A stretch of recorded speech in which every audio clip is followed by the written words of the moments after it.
دوستان در بخشی که آل ما شما قرار داریم بخش روانشناسی است و در رابطه با موضوعات روانشناسی صحبت میکنیم که اصلا ما در کنار صحت جسمی خود، در کنار بهداشت جسمی، نیاز به بهداشت روانی هم داریم و موضوعات روانشناختی رو باید بفهمیم تا اینکه راحت شویم. مثلا خشم، مثلا ترس، مثلا راستگویی، دروغگویی، یا مثلا هر حسی که ما و شما داریم نیاز به یک شناخت داره. نه مثلا ما چرا میترسیم، چطور میتونیم مهارش کنیم، یا اصلا خود حس عشق و علاقه مثلا چرا رقم در ما شکل میگیره، تمام از رو باید بفهمیم دربارش. اگر نفهمیم خب چطور میتونیم که زندگی کنیم وقتی که این چیزا رو نفهمیم؟ میتونیم؟ نمیتونیم. به او خاطر ما در برنامه برنا درباره موضوعات روانشناختی هم صحبت میکنیم که در هر هفته یک روز که او روز هم امروز است، یک روانشناس میآید درباره یک موضوع صحبت میکنه که موضوع امروز ما و شما چی بود؟ تصویرسازی ذهنی. حالا این تصویرسازی ذهنی چی است؟ ما چرا باید تصویرسازی ذهنی را باید مثلا در ذهن خود تهنشین کنیم، او رو بفهمیم، حلاجی کنیم، تجزیه تحلیل کنیم و از او استفاده کنیم؟ آیا فایده داره یا فایده نداره یا ضرر داره؟ اگه ضرر داره که دورش بکنیم از خود، اگه فایده داره که بیشتر بیاریم در زندگی خود او را پیاده بکنیم. اصلا در موفقیت ما چقدر نقش داره؟ مثلا نقش داره اصلا یا نداره؟ میگن آدما باید در ذهن خود تصویرهای خوب بسازن، تصویرهای قشنگ بسازن برای از اینکه به موفقیت برن، یا میگن مثبت نگری داشته باشیم، مثبت نگر باشیم. اصلا اینا فایده داره بر ما و شما یا نداره؟ در این بخش در رابطه با چی گپ میزنیم؟ روانشناسی. در رابطه با چی؟ روانشناسی. موضوعم چی بود؟ خودش دیگه تصویرسازی ذهنی. یک بوده، برمیگردیم.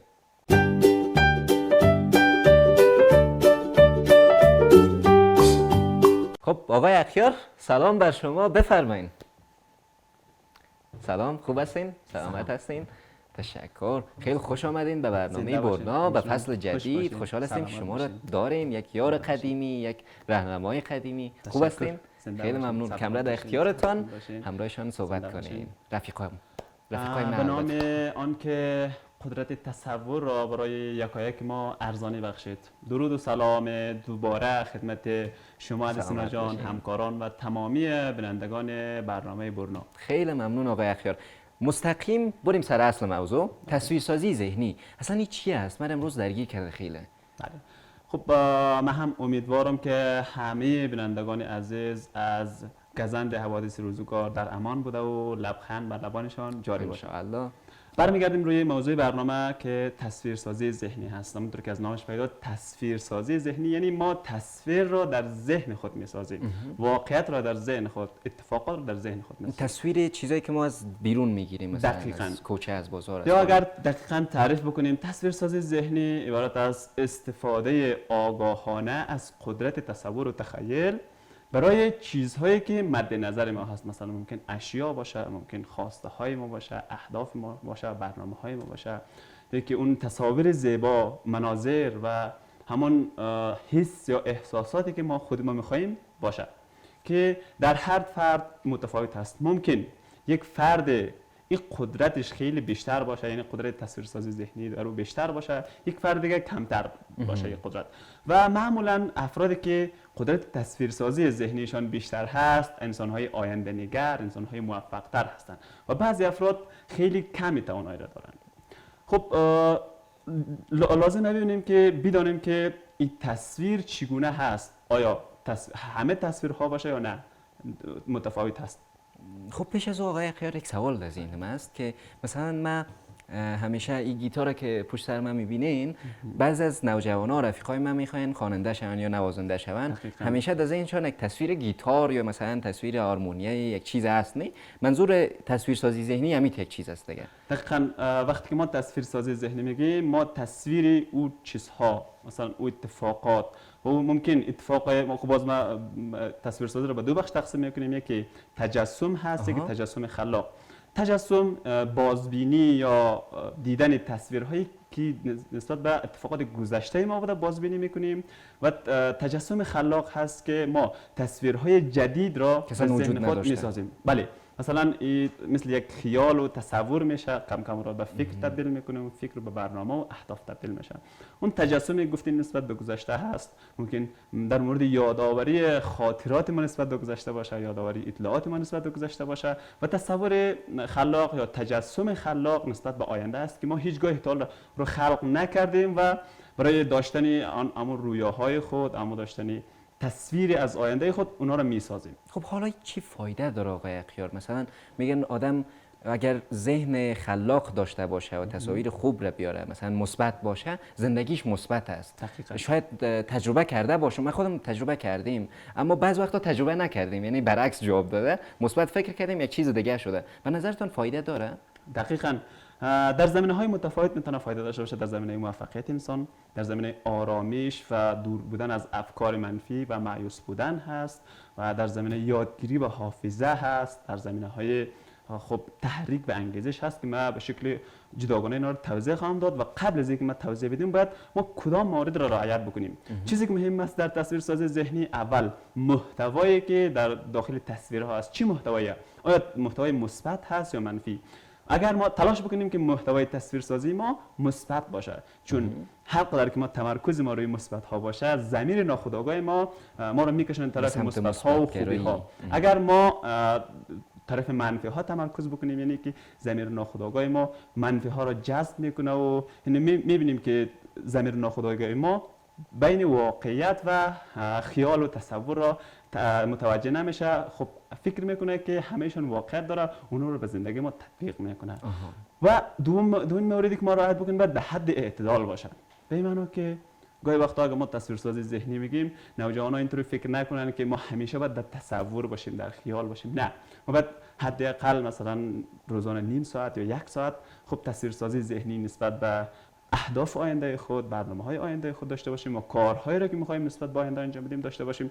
اگر از حد اعتدالش بالا شود، باز ما یک اختلال داریم به نام الهذیان و توهم است که فرد صداهایی را میشنوه و توهماتی میشه را میبینه، خیلی اونا اختلال روانی محسوب میشه.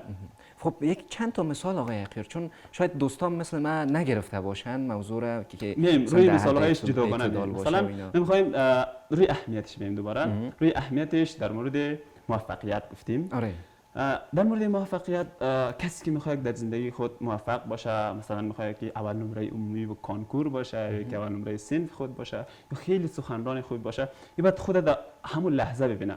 وقتی که ما در اون لحظه میبینیم بیشتر تلاش میکنیم و تا اینکه اون صحنه را از آن خود برسیم. مثلا آقای لندل کسی بود که 10 سال قهرمان تنیس جهان بود. از چک بودن. آره. از این سوال کردن، خب محققین گفتن که چطور شد که شما 10 سال قهرمان تنیس جهان بودین؟ اینا گفتن من 2 کار انجام میدادم. اول چیکار؟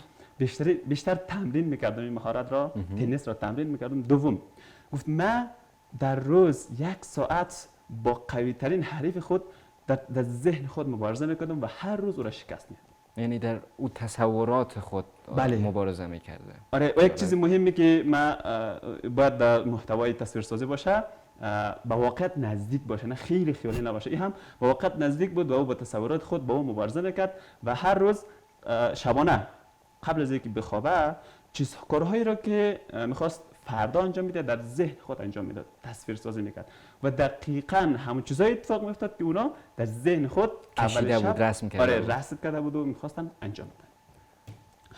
و دومین مورد در مورد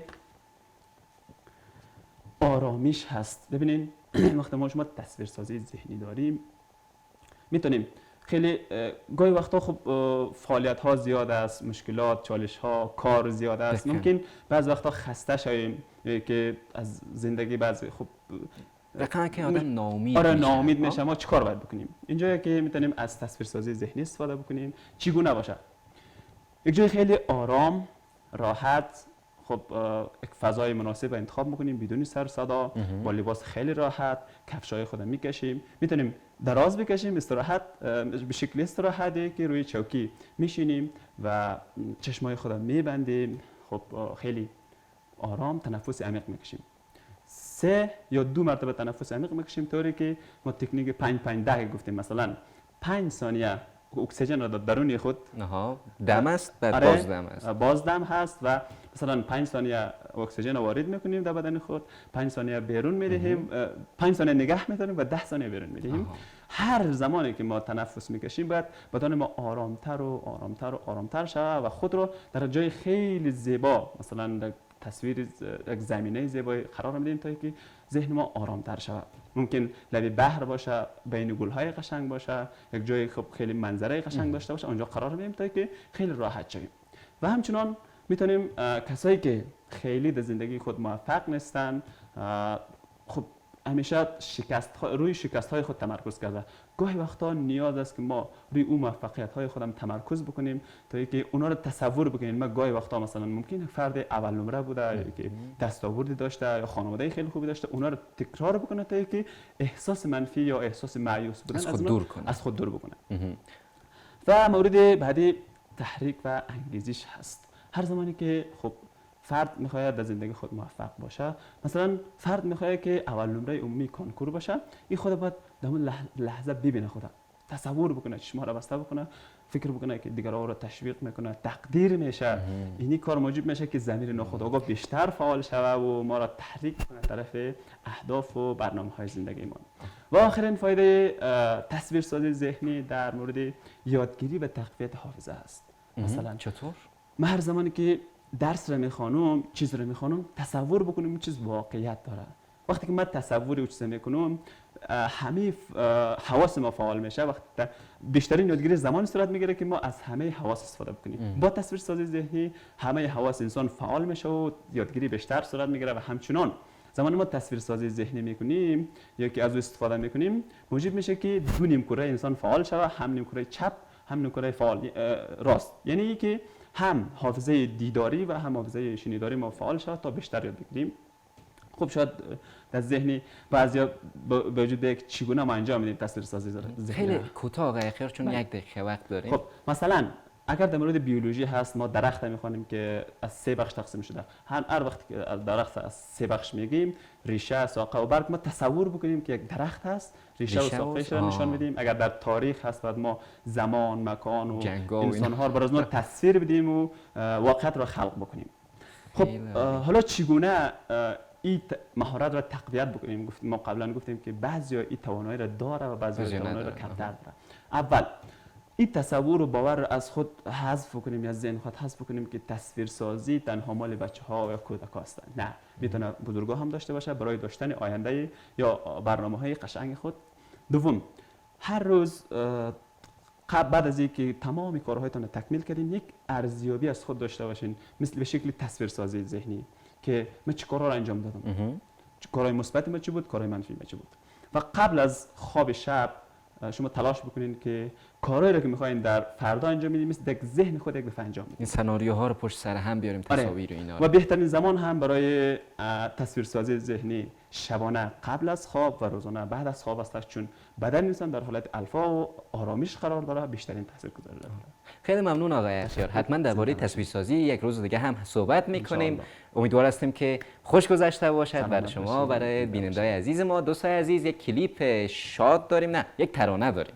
ترانه رو با هم دیگه میشنویم و میبینیم. حرکات خیلی انگیزشی، شادی، سلامتی تمامش به شما هدیه میده. بریم با هم دیگه شاد شویم و سلامت باشیم. بعد از باز من برمیگردم.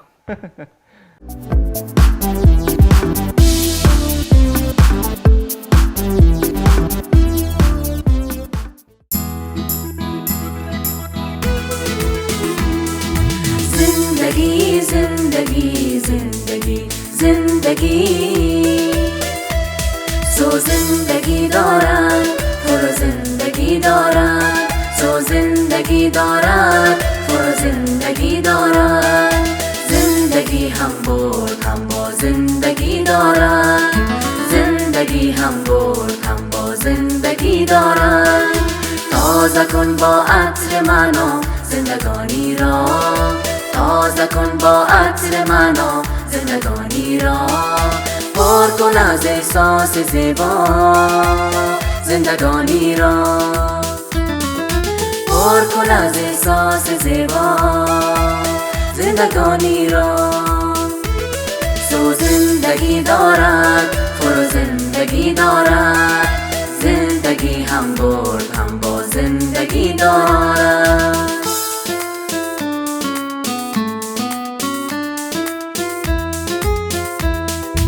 ما پیشتر رفتم گیرگی را با قیام روشنی خورشید می سازیم ما پیشتر رفتم تیرگی را با قیام روشنی خورشید می سازیم ما پیشتر رفتم در کویر ناامیدی چشمه امید می سازیم ما دود را از چشمهای خویش رانده درس می خوانیم ما دود را از چشمهای خویش رانده درس می خوانیم ما هراسانیم اما بر ضد این ترس می مانیم ما هراسانیم اما بر ضد این ترس می مانیم ما از بلوغ ریشه اندیشه آگاهیم ما از بلوغ ریشه اندیشه آگاهیم زندگی را سبز می خواهیم زندگی را سبز می خواهیم زندگی زندگی زندگی زندگی سو زندگی دارد فرو زندگی دارد سو زندگی دارد فرو زندگی دارد زندگی هم برد هم با زندگی دارد زندگی هم برد هم با زندگی دارد زندگی هم برد هم با زندگی دارد زندگی هم برد هم با زندگی دارد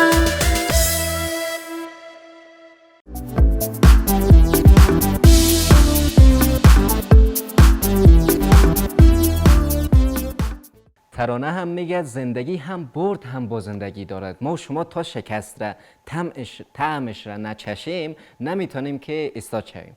آدم اگر یک بار نفته در کودکی خوب حتما نفتیدیم دوستای عزیز، نه آدم مفته باز دوباره بلند میشه، باز مفته باز بلند میشه تا اینکه راه رفتن یاد میگیره. ما شما که طفل بودیم این تجربه رو داشتیم دیگه. پس زندگی هم برد و هم با زندگی دارد، فرو زندگی دارد. باید فروزنده و تابنده باشیم دوستای عزیز. رسیدیم به بخش آخر برنامه. آهنگی که حتما دیدین چقدر انگیزه میده آدمه، به خاطر که اونجا چقدر نوجوانای خوب هستن، مثل من، مثل مجتبی و فرهنگ و صدف جان، که هر کدام ما دیگه امو زندگی را میخوایم تعریف کنیم. زندگی هم برد داره هم با زندگی.